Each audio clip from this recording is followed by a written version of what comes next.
इस वक्त की बड़ी खबर आपको बता दें, केंद्रीय स्वास्थ्य मंत्री डॉक्टर हर्षवर्धन ने 8 राज्यों के स्वास्थ्य मंत्रियों के साथ लगभग 2:30 बजे एक अहम बैठक बुलाई है, जिसमें कोविड-19 के हालात, उनकी समीक्षा और वैक्सीनेशन की प्रोग्रेस को लेकर बातचीत की जाएगी। इस बैठक में महाराष्ट्र, तेलंगाना, उड़ीसा, बिहार, झारखंड, उत्तराखंड और जम्मू लद्दाख के स्वास्थ्य मंत्री और अधिकारी मौजूद रहेंगे। ये एक समीक्षा बैठक होगी। हालात के बारे में चर्चा की जाएगी। दोपहर 2:30 बजे ये अहम बैठक डॉक्टर हर्षवर्धन ने बुलाई है। कोरोना के हालात पर चर्चा, किस तरीके से उपकरणों की कमी, वहां पर कितने एक्टिव केसेस, उसके हिसाब से संसाधन मुहैया है या नहीं। महाराष्ट्र, तेलंगाना, उड़ीसा, बिहार के स्वास्थ्य मंत्री जुड़ेंगे। साथ ही झारखंड, उत्तराखंड, जम्मू कश्मीर, लद्दाख से भी तमाम स्वास्थ्य मंत्री इस अहम मीटिंग में शामिल होंगे। तो इन राज्यों के साथ ये बैठक दरअसल वैक्सीनेशन को लेकर भी सभी राज्य अपनी तरफ से कोशिश कर रहे हैं कि जितनी जरूरी डोजेज हैं वो मिल जाएं। इस बीच सभी राज्यों ने मौजूदा हालात पर पहले भी समीक्षा बैठक की है और आज दोपहर 2:30 बजे एक बार फिर से समीक्षा बैठक की जाएगी। अशोक सिंघल हमारे संवाददाता सब तमाम जानकारी के साथ हमारे साथ जुड़ गए हैं। अशोक, आपसे यही जानना चाहेंगे कि जिस तरीके से 2:30 बजे ये अहम मीटिंग बुलाई गई है, 8 राज्यों के स्वास्थ्य मंत्री इसमें शामिल हो रहे हैं। कौन कौन से कोविड से जुड़े पहलुओं को इसमें टच किया जाएगा? वैक्सीनेशन प्राथमिकता होगी या संसाधन प्राथमिकता होगी या फिर मिला जुला समीक्षा का स्कोप होगा? देखो, ओवरऑल इसमें समीक्षा की जाएगी, चाहे वो हालात हैं कोरोना को लेकर के, कितने केसेस बढ़ रहे हैं, कितने कम हुए हैं, पॉजिटिविटी रेट क्या है, इन तमाम हालातों की तो चर्चा की जाएगी। इसके साथ साथ वैक्सीनेशन प्रोग्रेस को लेकर भी बातचीत की जाएगी कि क्योंकि कुछ राज्य, चाहे महाराष्ट्र हो, दिल्ली हो, हालांकि दिल्ली का हेल्थ मिनिस्टर इस बैठक में नहीं है, 8 राज्यों की बैठक बुलाई गई है।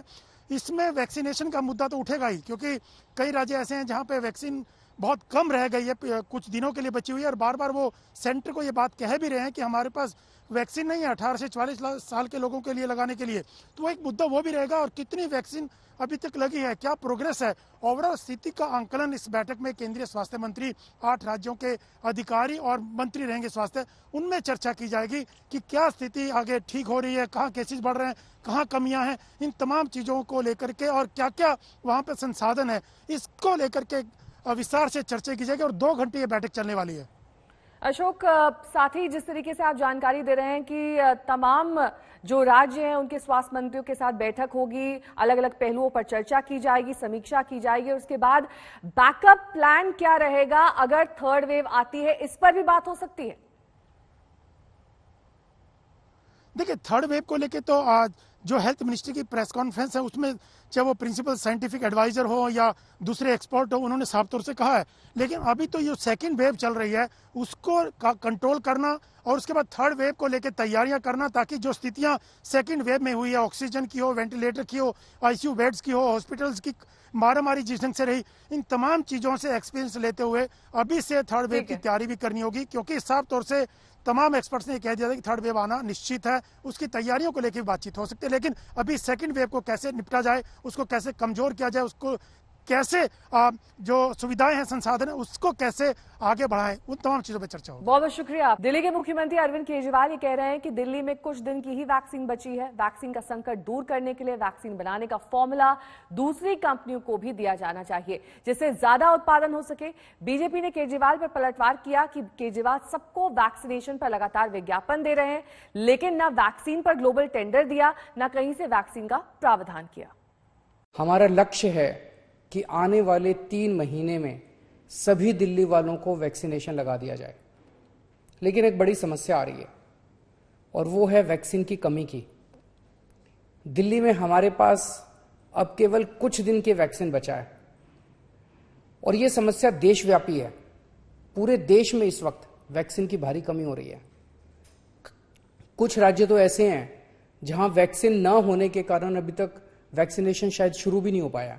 वैक्सीनेशन ड्राइव है, उसमें एमसीडीज अब तक 150 सेंटर्स चला रही थी।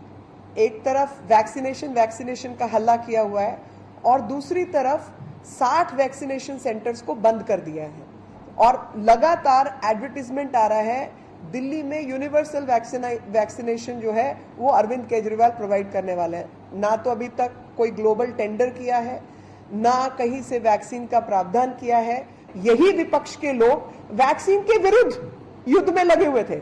युद्ध ये नहीं था कि हम लोग इकट्ठे होकर पहले 60 से ऊपर वालों को वैक्सीनेट करवा दें। युद्ध ये था कि ये हिंदुस्तानी वैक्सीन चलनी नहीं चाहिए, आप फाइजर को अलाउ करो, आप इसको लेके आओ, उसको लेके आओ, और अपनी वैक्सीनेशन पॉलिसी के तहत लोगों के मन में भ्रम पैदा करने का काम इन्हीं लोगों ने किया। अमेरिका में बच्चों की वैक्सीन को भी मंजूरी मिल चुकी है। अब सबको यही उम्मीद रहेगी कि बच्चों की वैक्सीन भारत में भी जल्द आए और देर से ना लगे बच्चों को, क्योंकि आने वाले वक्त में बच्चों पर ज्यादा असर बताया जा रहा है।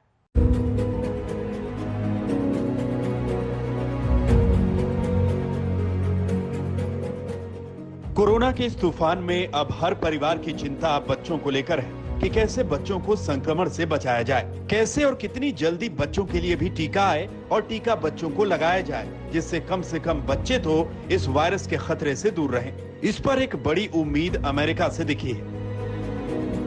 अमेरिका में 12 से 15 साल के बच्चों के लिए फाइजर की वैक्सीन को मंजूरी मिल गई है। इसका ट्रायल 12 से 15 साल की उम्र के 2000 बच्चों पर हुआ था, जिसके बाद इस वैक्सीन को बच्चों के लिए प्रभावी और सुरक्षित पाया गया। इस डबल डोज वैक्सीन के अच्छे नतीजों के बाद अमेरिका में इमरजेंसी इस्तेमाल के लिए वहां के फूड एंड ड्रग एडमिनिस्ट्रेशन ने मंजूरी दी। इससे बच्चों का टीकाकरण भी गुरुवार से शुरू हो जाएगा। अमेरिका में तेजी से बच्चों की वैक्सीन पर काम इसलिए हुआ क्योंकि नए नए वेरिएंट से बच्चों के लिए खतरा लगातार बढ़ता जा रहा है। खुद अमेरिका में 11 से 17 साल की उम्र के करीब 15 लाख बच्चे अब तक संक्रमण का शिकार हो चुके हैं। इस खतरे से निपटने के लिए बच्चों की कोरोना वैक्सीन पर काम करना बहुत जरूरी था। अमेरिका और कनाडा जैसे देशों में फाइजर बायोएनटेक ने ट्रायल किए और फिर अच्छे नतीजों के बाद बच्चों की वैक्सीन को मंजूरी मिली। कनाडा पहला देश था जहां कुछ दिन पहले ही फाइजर की इसी वैक्सीन को मंजूरी दी गई थी। इससे कनाडा में 12 से 15 साल की उम्र के बच्चों का टीकाकरण शुरू होगा। कनाडा में 6 महीने से 11 साल तक के बच्चों के लिए भी वैक्सीन की तैयारी चल रही है। इस वैक्सीन पर भी फाइजर और बायोएनटेक रिसर्च काम कर रही है। ये बहुत अच्छा स्टेप है। बच्चों में वैक्सीनेशन बहुत ज्यादा जरूरी है क्योंकि ये सबसे बड़ा वल्नरेबल ग्रुप है। बच्चे इतनी जल्दी काबू में नहीं रहते हैं। उनको हर एक हैंड हाइजीन सिखाना या मास्क पहनना या उनको समझाना कि बाहर नहीं जाना है, ये सारी चीजें बहुत डिफिकल्ट होती हैं। तो वो खुद तो खतरे में है ही आने वाली वेव्स में, बट साथ ही साथ आसपास जो उनके घर वाले हैं वो भी उनकी वजह से इन्फेक्ट हो सकते हैं। तो ये बहुत अच्छा स्टेप है जो फाइजर वैक्सीनेशन यूएस में चालू हुई है। जल्द ही इंडिया में भी ये चालू होना चाहिए और बच्चों को भी वैक्सीनेशन देनी चाहिए, क्योंकि अभी तक जो स्टडीज आई हैं वैक्सीनेशन की बच्चों में वो एब्सोल्युटली सेफ हैं और उनको भी इक्वली प्रोटेक्शन मिल रहा है इस पर्टिकुलर कोविड से। उन्होंने देखा कि 12 साल से 15 साल तक के बच्चों को फाइजर का वैक्सीन अगर देते हैं तो उसका असर 100% मिलता है। उनके प्लेसिबो ग्रुप में 18 केसेस आ गए और वैक्सीन ग्रुप में एक भी केसेस नहीं आया। तो इसका मतलब ये हो गया कि ये 100% असर दिखाई देता है। और ये स्टडी होने के बाद, फाइजर का स्टडी पब्लिश होने के बाद यूएसए ने तय कर लिया कि हम ये कर लेंगे और छोटे बच्चों को हम वैक्सीन ये दे देंगे। ज्यादातर देशों में अभी 18+ आबादी को ही टीका लगाया जा रहा है। कहीं कहीं टीकाकरण की न्यूनतम उम्र 16 साल भी है, लेकिन इससे कम उम्र के बच्चों को कोरोना का टीका कहीं भी नहीं लगाया जा रहा। लेकिन अमेरिका और कनाडा जैसे देशों की पहल के बाद पूरी दुनिया में उम्मीद जगी है कि बच्चों के लिए वैक्सीन का अब ज्यादा इंतजार नहीं करना होगा। इसमें खास तौर पर भारत जैसे देश शामिल हैं, जहां 18 साल से कम उम्र की बहुत बड़ी आबादी है और जहां आने वाले वक्त में बच्चों के ऊपर सबसे ज्यादा खतरा बताया जा रहा है। 0 से लेकर 18 साल तक के एज ग्रुप की आबादी देश की कुल आबादी का 30% है। इस आबादी में वायरस से लड़ने वाली हर्ड इम्यूनिटी तक तैयार नहीं हो सकती जब तक कि इनका वैक्सीनेशन नहीं होता, और अगर वैक्सीनेशन नहीं होगा तो आने वाले वक्त में बच्चे ही इन्फेक्शन के करियर बन जाएंगे और दूसरों को संक्रमित करेंगे। जब तक भारत में 18 साल से कम उम्र की आबादी के लिए वैक्सीन नहीं आती, जब तक इनका वैक्सीनेशन नहीं होता, तब तक खतरा हमेशा बना रहेगा और इसीलिए बच्चों को लेकर सभी सहमे हैं। अब सवाल यह है कि जैसे अमेरिका और कनाडा में कम उम्र के बच्चों की वैक्सीन को मंजूरी दी गई और वहां इनका टीकाकरण भी शुरू हो रहा है, क्या वैसा ही जोर भारत में भी लगाया जाएगा? आज तक ब्यूरो। बिहार की राजनीति में पप्पू यादव का नाम जोर शोर से लिया जा रहा है। पप्पू यादव वही हैं जो बिहार में कोरोना ग्रस्त मरीजों की लगातार मदद के लिए सामने आए थे। उन्हें महामारी कानून के उल्लंघन के तहत गिरफ्तार कर लिया गया। माना यही जा रहा है कि पप्पू यादव की गिरफ्तारी राजनीति से प्रेरित है, क्योंकि पिछले कुछ दिन में पप्पू यादव बीजेपी नेताओं की पोल खोल रहे थे।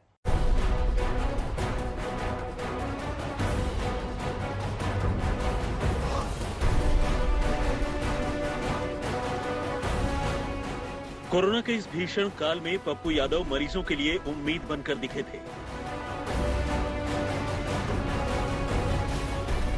वो मरीजों की मदद कर रहे थे, किसी को ऑक्सीजन दिला रहे थे, किसी को दवाई, किसी को बेड, किसी को खाना। वो इसके साथ बता रहे थे कि कैसे अव्यवस्था का आलम है। वो बता रहे थे कि सारण के सांसद राजीव प्रताप रूडी के यहाँ 40 एम्बुलेंस कचरे की तरह पड़ी है।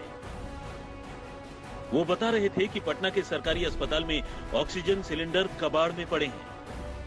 मगर पप्पू यादव का सक्रिय होना नीतीश बाबू को खल गया। आज सुबह के सूरज ने दस्तक दी तो उसी दस्तक के साथ कई थानों की पुलिस पप्पू यादव के अहाते में थी। पप्पू यादव को गिरफ्तार करने के लिए बिहार पुलिस की पलटन पहुंची थी, ये बताने के लिए कि पप्पू की मदद अपनी जगह और नियमों को तोड़ने की सजा अपनी जगह। गिरफ्तार कर लिए गए पप्पू यादव। गिरफ्तारी हुई है ना, गिरफ्तारी में बाइक गिरफ्तारी करके ले जा रहे हैं लोग। अब ये ना इनसे पूछिए ना कि क्या प्रॉब्लम हुई सरकार को, क्या किस जोन में आपको ले जाया जा रहा है? हमको क्या पता भैया, ये इनसे ना पूछिएगा। हटे आप लोग बाहर जाने नहीं दे रहे थे, जो लोगों को बचाने उसका ये प्रतिफल है। आप उसमें क्या आरोप लगाया गया कि पप्पू यादव ने महामारी एक्ट का उल्लंघन किया है। उन्होंने जो बताया, उनके जो वरीय पदाधिकारी थे, उन्होंने बताया कि हम इनको पेंडेमिक एक्ट में डिटेन किए हैं, पेंडेमिक एक्ट में, और ड्यू टू इनके पास कोई वैलिड पास नहीं था और ये इधर उधर मने।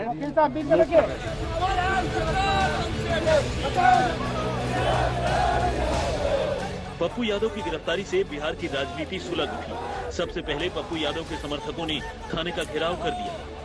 SP, DSP, DM, collector, SDO, BDO, हर लोगों की, डॉक्टर तक के लोगों की। देश कोरोना की दूसरी लहर झेल रहा है। तीसरी लहर का खतरा लगातार बढ़ता जा रहा है, लेकिन टीके पर मारामारी मची है। तमाम हिस्सों से टीके के संकट की खबरें आ रही हैं। लंबी लंबी कतारों की तस्वीर आ रही है। यहां तक कि अब सियासी टकराव तेज हो गया है। सवाल यही कि ऐसी तैयारी से कैसे हारेगा कोरोना।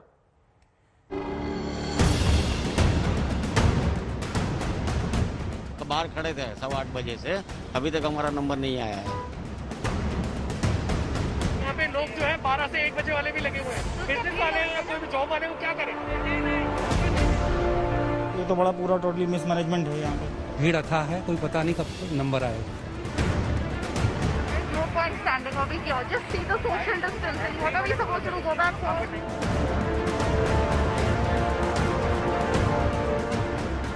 ये जंग 2 डोज जिंदगी की है। पूरा देश वैक्सीन को लेकर बेचैन है। नौजवान कह रहे हैं कि हमें वैक्सीन चाहिए। वैक्सीन की मारामारी में बुजुर्गों के आक्रोश छलक रहे हैं। मां, बहन, बेटियां कह रही हैं, वैक्सीन दिलाओ, कोरोना से बचाओ। जिनको 1 लग गया है, कल को उनका सेकंड तो लगा दीजिए आप। हमारा लैब तो जाएगा फर्स्ट, हम क्या करेंगे? तमाम शहरों से अब सिर्फ लंबी लंबी कतारों की तस्वीरें आ रही हैं। जब देश को टीके की अहमियत समझ में आई तो पता चला कि वैक्सीन दूर की कौड़ी हो गई। लोग वैक्सीन लगाने को बेचैन हो रहे हैं, तो जिन पर टीके दिलाने की जिम्मेदारी है वो हाथ खड़े कर रहे हैं। नतीजा आपके सामने। आप लोग इस तरह से लाइनों में लगे हुए हो, ये तो कोरोना लेने के लिए आ रहे हो। क्या करे तो क्या करे, ये रोज रोज परेशान करते हैं। रोज अभी आप बोलते हैं 31 मार्च के पहले जो रजिस्ट्रेशन हुआ उसका कोई नंबर नहीं आ रहा है। देखो ये क्या फाड़ देंगे इनको। 50 रोज हो गए लगाए, अभी बेकार हो जाएगी।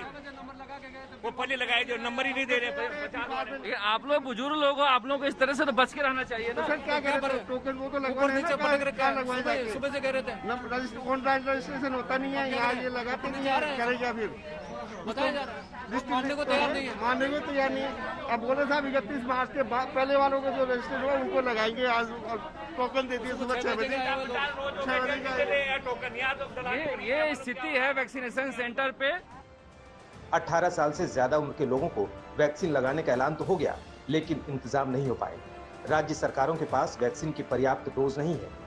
दिल्ली के सीएम केजरीवाल कह रहे हैं कि 2 कंपनियों से काम नहीं चलने वाला। केजरीवाल ने मांग की है कि ज्यादा से ज्यादा कंपनियों को वैक्सीन बनाने की इजाजत मिले। आंध्र प्रदेश के सीएम वाईएस जगन रेड्डी ने भी पीएम को खत लिखा है, ज्यादा से ज्यादा कंपनियों को प्रोडक्शन की इजाजत देने की मांग की। कर्नाटक सरकार ने 3 करोड़ डोज के लिए ग्लोबल टेंडर निकालने का फैसला किया है। करीब 17 crore doses government of India की तरफ से स्टेट्स को फ्री दी जा चुकी हैं।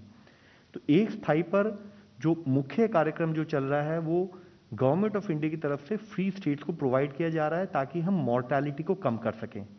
साथ ही एडिशनैलिटी के रूप में एक डायरेक्ट परचेज की फैसिलिटी भी सबको दी गई है, चाहे वे कॉरपोरेट हों, प्राइवेट सेक्टर इंडिविजुअल्स हों या इंडस्ट्रीज हों या स्टेट्स हों।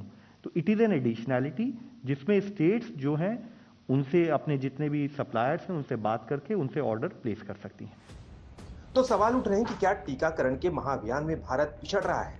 क्या भारत ने बड़ी आबादी के मद्देनजर बड़ी तैयारी नहीं की? आंकड़े बता रहे हैं कि जिस टीके को कोरोना की सुनामी थामने का कवच माना जा रहा है, उनका इंतजाम नहीं हो पा रहा। टीकाकरण अभियान की शुरुआत हुए 115 दिन हो गए, अब तक सिर्फ 11% आबादी को ही टीका लग पाया है। करीब 3 करोड़ 85 लाख लोगों को दोनों डोज लग गए। 13 करोड़ 65 लाख से ज्यादा लोगों को पहला डोज लग पाया है। दोनों मिलाकर 17 करोड़ 51 लाख से ज्यादा लोगों को टीके लगे हैं। लक्ष्य 30 करोड़ का था, जिसमें हम काफी पीछे रह गए। देश कोरोना की दूसरी लहर का सामना कर रहा है। संक्रमण थम नहीं रहा, नए मामले कम नहीं हो रहे, मौत का आंकड़ा हर रोज डराता है और उस पर टीके की ऐसी मारामारी। विशेषज्ञ चेतावनी दे रहे हैं कि दूसरी लहर के बाद तीसरी लहर का खतरा है। ऐसे में अगर टीकाकरण की रफ्तार नहीं बढ़ी तो इससे भी ज्यादा तबाही तय है। भोपाल से रवीश पाल सिंह के साथ कुमार कुणाल, दिल्ली आज तक। केंद्र सरकार दरअसल ये भरोसा दे रही है कि टीके की किल्लत नहीं होने दी जाएगी, लेकिन राज्य सरकारें वैक्सीन संकट का रोना रो रही हैं। तमाम राज्यों की तरफ से यही कहा जा रहा है कि जरूरत के मुताबिक वैक्सीन की सप्लाई नहीं हो पा रही। कोरोना की सबसे ज्यादा मार झेलने वाले महाराष्ट्र में भी वैक्सीन का अकाल पड़ा है। वैक्सीन सेंटर में लोगों की कतारें हैं और वैक्सीन बेहद कम। इस वक्त हम मुंबई के बीकेसी वैक्सीनेशन सेंटर के बाहर मौजूद है। ये देश का सबसे बड़ा वैक्सीनेशन सेंटर है। यहाँ पर रोजाना 10,000 से ज्यादा लोगों को वैक्सीनेशन लग सकती है, लेकिन फिलहाल पिछले कई दिनों से हालत ऐसे है कि कुछ ही लोगों को वैक्सीन दी जा रही है। वैक्सीनेशन की बहुत ज्यादा शॉर्टेज है। मध्य प्रदेश की राजधानी भोपाल में भी लगातार हंगामा मचा है, क्योंकि शहर में भी वैक्सीन का संकट लगातार गहरा रहा है। वैक्सीन सेंटर आकर लोगों को निराशा हाथ लगती है तो उनका गुस्सा फूट पड़ता है। एक तरीके से देखा जाए तो सोशल डिस्टेंसिंग की धज्जियां पूरी तरीके से वैक्सीनेशन केंद्रों पर उड़ रही हैं। हम भोपाल के एक वीआईपी इलाके में इस वक्त मौजूद है, जहां पर ये वैक्सीनेशन सेंटर बना है। अंदर एंट्री नहीं दे रहे, जबकि ताला लगा के रखा हुआ है। अंदर जगह भी तो स्पेस भी तो पड़ा हुआ है ना, अंदर एंट्री देना चाहिए इनको। 8 बजे से हम यहाँ पे आए हैं और अभी बोल रहे हैं कि 42 ईयर्स होगा तभी आपको वैक्सीन मिलेगी। हमारा 40 हुआ है अभी हम 8 बजे से यहाँ खड़े हैं, अभी क्या निकल जाओ। अगर आप देखें तो इस पूरी लाइन में कई सीनियर सिटीजन भी हैं जो खड़े हुए हैं। इसी बाहर सड़क पे धूप में महिलाएं भी हैं। अब दूसरी जो सबसे बड़ी समस्या है वो ये कि इस वैक्सीनेशन सेंटर पर केवल 500 वैक्सीन उपलब्ध है। मध्य प्रदेश में जो वैक्सीनेशन की स्थिति है, वैक्सीन की उपलब्धता है, वो बेहद सीमित है। मध्य प्रदेश के ज्यादातर टीका केंद्रों का एक जैसा हाल है। टीकाकरण केंद्र खुलते तो हैं, लेकिन उन पर वैक्सीन खत्म होने का नोटिस चस्पा हो जाता है। एक तरफ टीकाकरण केंद्रों पर हंगामा मचा है, वहीं राज्य सरकार दावा कर रही है कि वैक्सीन का पर्याप्त स्टॉक है। सरकार की माने तो प्रदेश में अब तक करीब 87 लाख लोगों को वैक्सीन लगाई जा चुकी है। 18 से 44 साल के लिए करीब 1 लाख वैक्सीन की डोज मौजूद है। इसके अलावा 13 लाख वैक्सीन आने वाली है। 45 साल से ऊपर वालों के लिए 9 लाख वैक्सीन की डोज उपलब्ध है। हमारे यहाँ बहुत अच्छे से वैक्सीनेशन प्रोग्राम को हमने निष्पादित किया है।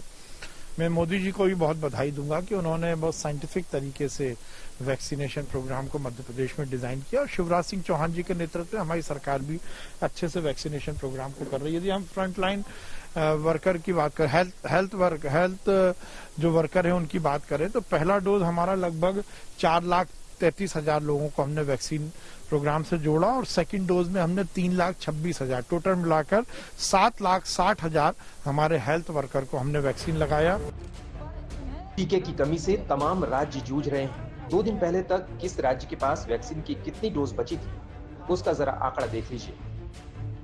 10 मई को उत्तर प्रदेश के पास वैक्सीन की 12,71,000 डोज बची थी। गुजरात के पास टीके की 10,40,000 डोज बची थी। महाराष्ट्र में 7,18,000 डोज बची थी। दिल्ली के पास 4,44,000 डोज बची थी। पंजाब के पास 2,54,000। तो राजस्थान के पास 10 मई तक सिर्फ 1,20,000 डोज बची थी। जम्मू कश्मीर के सिर्फ 2 जिलों में 10 केंद्रों पर 18 साल से ऊपर की उम्र वालों का टीकाकरण शुरू हुआ था। उसमें से भी जम्मू में सिर्फ एक ही सेंटर पर टीके लग रहे हैं। लोगों को स्लॉट ही नहीं मिल रहे हैं। तो आप देख सकते हैं यहाँ पर जो लोग आए हैं आज यहाँ पर वैक्सीनेशन के लिए, काफी जो है ये लकी है क्योंकि इनका स्लॉट बुक हुआ है। और जम्मू में जो है भारी संख्या में जो युवा वर्ग के लोग हैं काफी परेशान है क्योंकि बार बार वो कोविन पर जाते हैं और उनका स्लॉट बुक नहीं हो पाता है। दरअसल यहाँ पर जम्मू कश्मीर में जो है 2 जिलों में ही जो है अभी 18 वर्ष के अधिक आयु के लोगों को टीका लगाया जा रहा है, जम्मू जिले में और श्रीनगर जिले में। और जो ये 18 वर्ष के अधिक आयु के जो लोग हैं इनको जो है कोवैक्सीन लगाया जा रहा है, ना कि कोविशील्ड। यही हाल पंजाब का है। यहाँ तमाम टीकाकरण केंद्रों पर लोगों की कतारें लग रही हैं, लेकिन राज्य में टीके का ही अकाल पड़ा हुआ है। हाँ, स्टॉक तो गवर्नमेंट को भेजा हुआ है हमने लिख के। स्टॉक की काफी उसकी कमी है, स्टॉक तो हमारे पास पैदा नहीं है। सरकार ये मानती है कि कोरोना के कहर से बचने के लिए सबसे कारगर उपाय तो टीके लगवाना ही है, लेकिन तमाम राज्यों में टीके की कमी एक बड़ी सच्चाई है और चुनौती भी। भोपाल से रवीश पाल सिंह, जम्मू से सुनील जी भट्ट के साथ कुमार कुणाल, दिल्ली, आज तक। भारत का दरअसल ये वैक्सीन संकट हैरान करने वाला है। जिस देश ने काफी पहले टीका बनाने में कामयाबी हासिल करी, जिसने दूसरे देशों को टीका भेजा, वहां टीके का संकट कहां से आया, चूक कहां हुई है? पूरे अपने राज्य में टीका उत्सव मना सकते हैं। जिस टीके को लेकर प्रधानमंत्री नरेंद्र मोदी इतने उत्साहित थे, वो मिशन कैसे पीछे रह गया? जिस टीके को पीएम मोदी रक्षा कवच बताते रहे, उसे जमीन तक उतारने में कहां चूक हो गई? क्या फैसले लेने में देरी की वजह से टीका अभियान सुस्त पड़ा? क्या टीके के प्रोडक्शन और खरीद में सरकार ने देरी की? क्या विदेशों में टीका भेजने का फैसला गलत साबित हुआ? आपकी टेक्नोलॉजी तो लोकल हो सकती है, लेकिन साइंस जो है वो यूनिवर्सल है। साइंस का जो बेनिफिट है वो पूरी मानवता को मिलना ये आवश्यक है। लोगों को जो वैक्सीन देना है वैज्ञानिक दृष्टि से जरूरी, उसको किसी भी प्रकार से कॉम्प्रोमाइज करके हम दुनिया के लोगों को वैक्सीन नहीं दे रहे, लेकिन एक हम आदर्श एक बैलेंस जो है वो उसको मेंटेन कर रहे हैं। सरकार दावा कर रही है कि टीके की कोई किल्लत नहीं। सरकार कह रही है कि राज्यों के पास अब भी टीके का स्टॉक है, लेकिन खुद सरकार के आंकड़े कह रहे हैं कि टीके की उपलब्धता को लेकर जो चुस्ती दिखनी चाहिए उसमें चूक हुई। केंद्र सरकार ने भारत बायोटेक को 8 करोड़ डोज का ऑर्डर दिया। सप्लाई हुआ 1 crore 88 lakh. Serum institute of India को 26 करोड़ 60 लाख डोज का ऑर्डर दिया गया। सप्लाई हुआ 14 करोड़ 34 लाख डोज। यानी कि डिमांड और सप्लाई के बीच लंबी खाई है, जिसका खामियाजा आम लोगों को भुगतना पड़ रहा है। अब तो उंगलियां वैक्सीन कूटनीति के तहत दूसरे देशों को भेजे गए टीके पर भी उठ रहे हैं।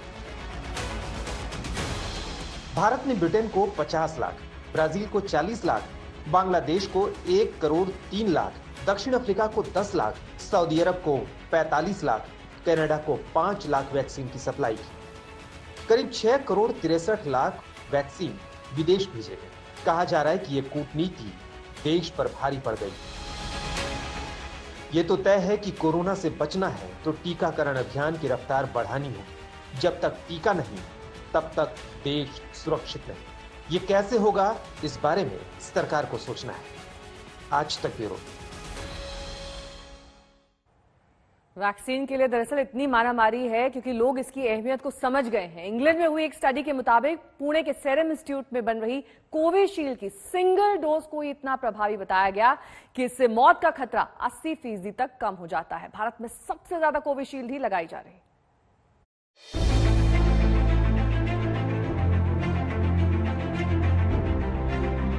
कोरोना से अगर लड़ा जा सकता है, कोरोना से अगर बचा जा सकता है, कोरोना को अगर रोका जा सकता है, तो सिर्फ और सिर्फ वैक्सीनेशन से। लेकिन अगर किसी को भी वैक्सीन पर अब भी कोई संदेह है तो उस संदेह को तत्काल दूर कर लीजिए, क्योंकि वायरस से लड़ने और जान बचाने में वैक्सीन कितनी कारगर है, इस पर इंग्लैंड से आई नई रिसर्च का डेटा आया है। वहां की हेल्थ मिनिस्ट्री की एजेंसी पब्लिक हेल्थ इंग्लैंड ने दिसंबर से अप्रैल के बीच जो अध्ययन किया है, उसके मुताबिक एस्ट्राजेनेका की वैक्सीन की एक डोज मौत के खतरे को 80% तक कम कर देती है। इसी तरह से फाइजर बायोनटेक की वैक्सीन की एक डोज से 80% तक और दूसरी डोज से 97% तक मौत का खतरा कम हो जाता है। इस अध्ययन के मुताबिक जिन लोगों को वैक्सीन नहीं लगी, उनके मुकाबले वैक्सीनेटेड व्यक्ति को एस्ट्राजेनेका वैक्सीन की सिंगल डोज से 55% और फाइजर की वैक्सीन की सिंगल डोज से 44% तक खतरे से सुरक्षा मिलती है। एस्ट्राजेनेका वैक्सीन एक वेक्टर्ड वैक्सीन है। उसकी इक्विवेलेंट वैक्सीन इंडिया में जो है उसका नाम कोविशील्ड है। रिसेंटली एक नया डेटा पब्लिश हुआ है पब्लिक हेल्थ इंग्लैंड के द्वारा, जिसमें एस्ट्राजेनेका की एक वैक्सीन के शॉट के बाद देखा गया कि 80% लेस रिस्क है डेथ का। हम भी सिमिलर ऑब्जर्वेशन इंडिया में देख रहे हैं। जिन लोगों को एक शॉट भी अगर वैक्सीन का लगा है, उनमें जो रिस्क है डेथ का वो काफी कम है as compare to non vaccinated patients. ये आंकड़े इस बात का सबूत है कि वैक्सीन ही कोरोना के तूफान में बचाव का सबसे कारगर तरीका है और इसी से लाखों जानें बचाई जा सकती हैं। शायद यही वजह है कि इंग्लैंड में इस रविवार को कोरोना वायरस की वजह से एक भी मृत्यु रिपोर्ट नहीं हुई है। वहीं इंग्लैंड में जनवरी को दूसरी लहर कोरोना वायरस की चली थी। 67% पॉपुलेशन का टीकाकरण इस समय इंग्लैंड में हो चुका है और लॉकडाउन के भी रूल्स अभी रिलैक्स किए जा रहे हैं।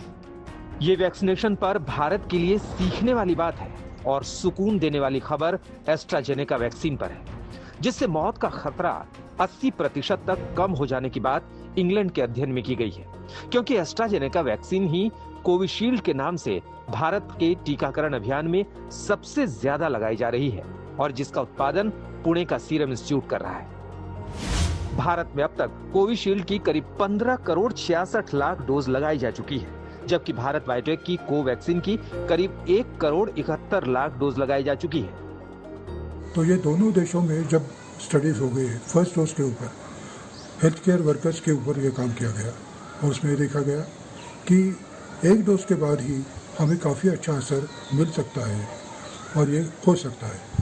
तो ये तीनों स्टडीज अगर हम देखेंगे साथ में, तो इसका मतलब ये है कि 2 डोसेज की भी ज़रूरत शायद नहीं होगी, 1 डोज से ही काम हो जाएगा। अब कोविशील्ड पर तो इंग्लैंड से पक्की रिसर्च आ गई कि वायरस से मौत का खतरा ये कम से कम कर देती है और कोवैक्सीन के बारे में तो दुनिया भर के बड़े एक्सपर्ट्स कह चुके हैं कि ये नए वेरिएंट्स पर भी कारगर है। इसलिए अब देश की पूरी ताकत वैक्सीनेशन को हर हाल में तेज करने पर लगनी चाहिए, जिससे ज्यादा लोगों की जान बचाई जा सके, क्योंकि कोरोना वायरस देश में हर घंटे 161 लोगों की जान ले रहा है। पिछले 24 घंटे में 3,29,000 नए केस आए हैं और 3,876 लोगों की जान गई। लेकिन ये भी सरकारी आंकड़े हैं। एक्सपर्ट्स की माने तो असली आंकड़े 4 से 5 गुना ज्यादा है। भारत में अब तक कोरोना से करीब 2.5 लाख लोग मारे गए हैं, लेकिन मेडिकल जर्नल लासेंट के मुताबिक अनुमान यह है कि 1 अगस्त तक भारत में कोरोना से मौत का आंकड़ा करीब 10 लाख तक पहुंच सकता है। इन बातों को किसी दूसरे चश्मे से नहीं देखना चाहिए। ये देश के लिए चिंताजनक बात है। इसे हर हाल में गंभीरता से लेना ही होगा। वैक्सीनेशन से ही बचाव है, उस पर राजनीति छोड़कर पूरी ताकत लगानी चाहिए। आज तक ब्यूरो।